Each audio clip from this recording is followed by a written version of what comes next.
This Civic Media podcast is sponsored by UW Organ and Tissue Donation. Organ donations are desperately needed, and now is the right time to become an organ donor. Talk to your family. Get the dot. Save lives. Go to heroicdeed.com.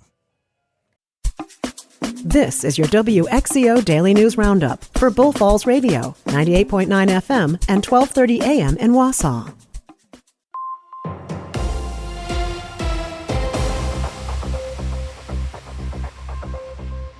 For WXCO News, I'm Brittany Merlot. Wisconsin's gun deer hunting season opened last Saturday, and the DNR has preliminary harvest numbers.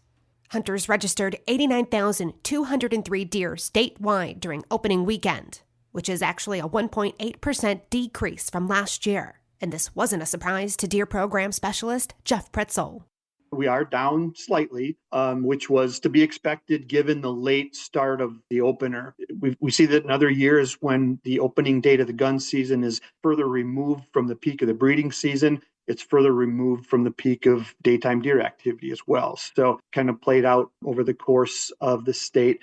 This number is 4.8% down from the 5-year average. However, the statewide decrease does not mean each county was behind last year's figures. Several counties, like Waushara and Dodge County, experienced opening weekends significantly better than last year. Pretzel also expressed how being a deer program specialist doesn't guarantee you a harvest. I can struggle too. I have yet to see a deer. I hunted in Vilas County opening weekend, and I was in that camp of folks that just were not benefiting from any deer movement, apparently. And I spoke to another Vilas County hunter that had his deer in the 17 years he's been hunting up there. I spoke to another one that said it was the worst year that they've had up there. And so just an example of the variation, but I can empathize with those hunters that haven't had a chance to see a deer yet. And the season's young and there's more opportunities waiting for me, I'm sure.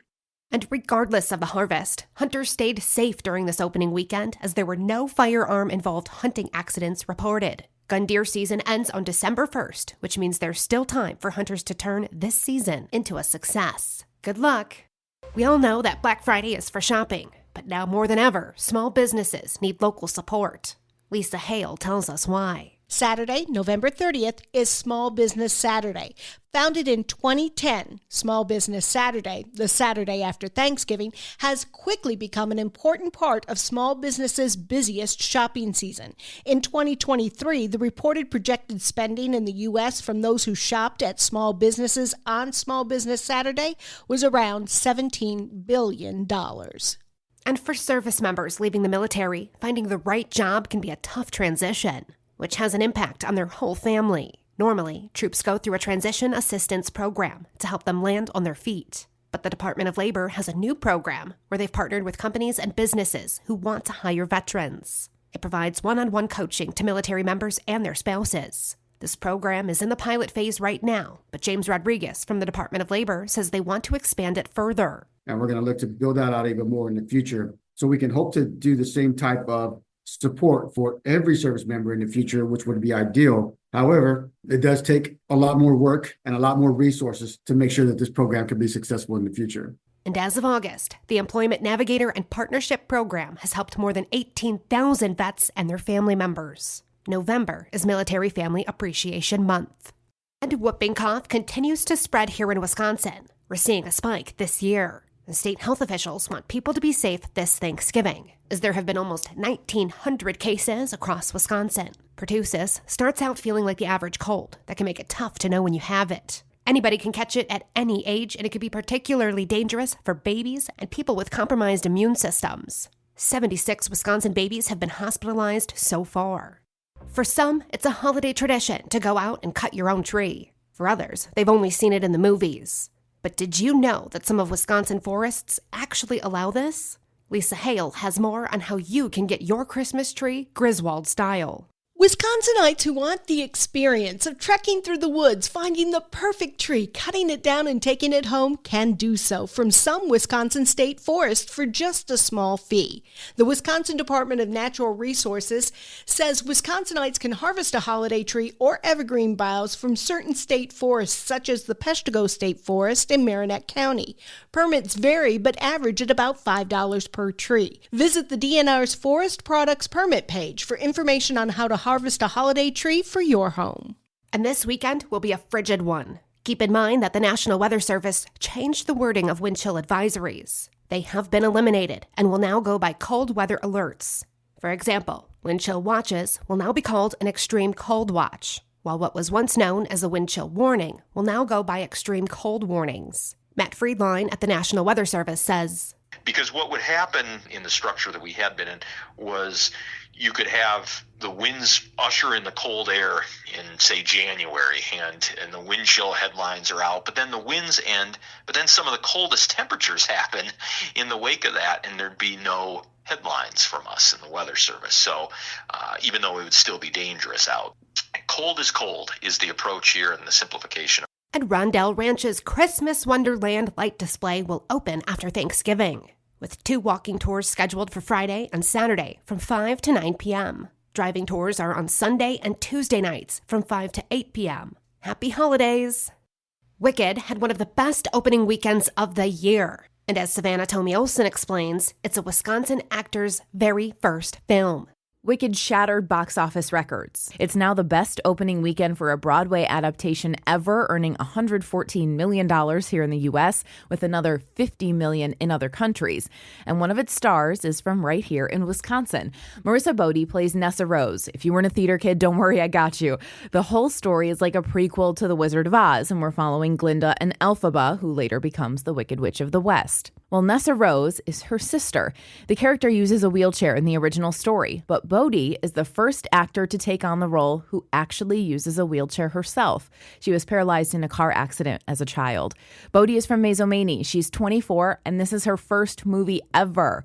Over the weekend, there was a big screening in Prairie du Sac, so her friends and family came out to support her and see the movie for the first time. And Hillside Cemetery in Marshfield will again be an official location for wreaths across America.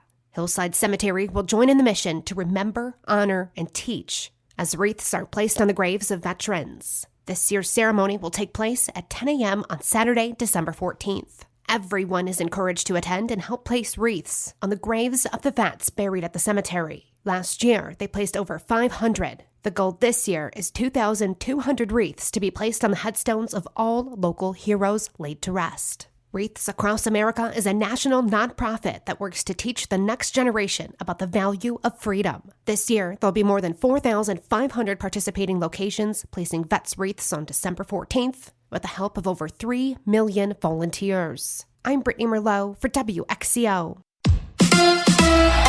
The Bucks are back to 500. Hi, I'm Mike Clemens with sports. The Bucks with a 106-103 win over the Heat in Miami. Milwaukee's win-loss record now even at 9-9. Just before the tip-off, Giannis Antetokounmpo had his left knee flare up with swelling and was unable to play. How did that change the game plan? Head coach Doc Rivers. When Giannis went out, it was such a late scratch. Kind of had us scrambling. We usually go with bigs, and we decided to play small ball the entire game because I really felt like with so much scoring, the only way we're going to win the game is we had to win the 3-point game. NFL, the Packers getting ready for their Thursday night game on NBC for Thanksgiving. I asked Jordan Love how he feels about playing in prime time on the holiday. Yeah, it's awesome. Anytime you're prime time, especially playing on a day like Thanksgiving where, I grew up eating Thanksgiving food and watching football. So, a lot of people, that's kind of the tradition. So, it's definitely special. We love these primetime games for sure. That's quarterback Jordan Love. With sports, I'm Mike Clemens. We have some great travel weather for you this holiday weekend, but grab the warm jacket because it is going to be cold. Today, partly cloudy, 29. Wind will be northwest at 5. Tonight, 16. Tomorrow, cloudy with flurries in the afternoon. Our high 24. By Friday and Saturday, highs will only reach the upper teens to low 20s.